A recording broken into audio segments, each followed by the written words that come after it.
Yan yung hagdanan ng pababa dun sa ilalim sa dagat. So, bababa ako saglit. Oh my God.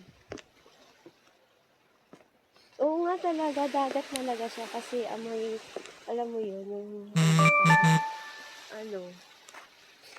amoy talagang dagat. Sana may makita ko shells dito, no? Gusto kasi mga shell. Tabi-tabi po. Mas ang ganda ng mga kahoy dagat, guys, na sarap ipanggatong. Pag yung magluluto.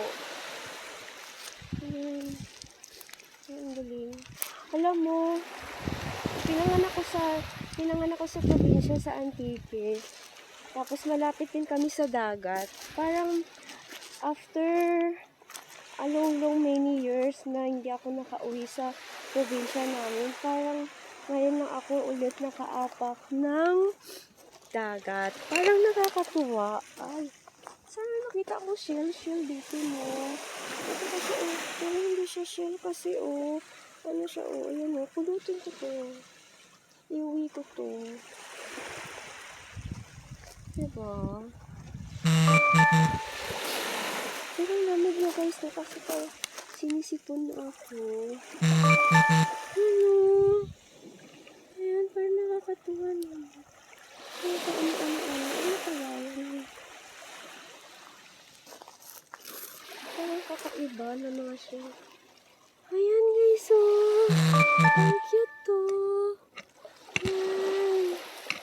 Sabi ko na nga, hindi naman siguro bawal pumunta dito. Ano naman siguro masama. Sabi ko, ay, hala.